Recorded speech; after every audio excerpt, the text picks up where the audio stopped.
បន្ទាប់ពីថៃចាប់ផ្ដើមវាយប្រហារយ៉ាងប្រៃផ្សៃលើកម្ពុជាមុនទាំងផ្លូវគោកនិងផ្លូវអាកាសដោយមិនខ្វល់ខ្វាយពីអាយុជីវិតជនស៊ីវិលស្លូតត្រង់និងរំលោភច្បាប់អន្តរជាតិនោះអគ្គលេខាធិការអង្គការសហប្រជាជាតិលោក Antonio Guterres បានបង្ហាញពីការព្រួយបារម្ភនិងជំរុញឲ្យភាគីជម្លោះទាំងពីរកម្ពុជាថៃ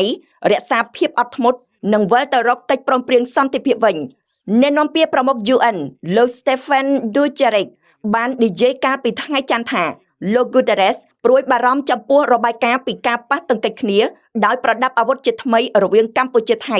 ជាពិសេសការវាយប្រហារតាមអាកាសនិងការចល័តឧបករណ៍យោធាធុនធ្ងន់នៅតំបន់ព្រំដែនបើតាមលោក Dujarric ចំនួនព្រំដែនកម្ពុជាថៃបានបណ្ដាលឲ្យមានជនស៊ីវិលស្លាប់និងរបួសយ៉ាងច្រើនខូចខាតហេដ្ឋារចនាសម្ព័ន្ធស៊ីវិលនិងការផ្លាស់ទីលំនៅតាមព្រំដែនទាំងពីរដូច្នេះលោកប្រមុខ UN ជំរុញឲ្យភាគីជម្លោះទាំងពីរការពារជនស៊ីវិលនិងជួយសម្រួលដល់ការផ្ដល់ជំនួយមនុស្សធម៌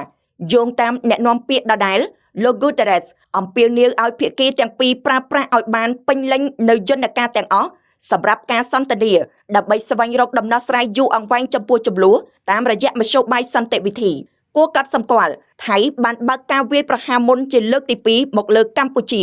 ចាប់ពីថ្ងៃអាទិត្យដល់ថ្ងៃច័ន្ទដោយការបាញ់កាំភ្លើងធំត្រូវបានរាយការណ៍នៅក្នុងតំបន់ជាច្រើនហើយប្រជាពលរដ្ឋបានប្រញាប់ប្រញាល់ជម្លៀសខ្លួន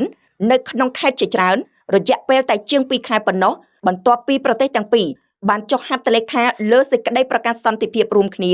នៅទីក្រុងកូឡាឡាំពួរ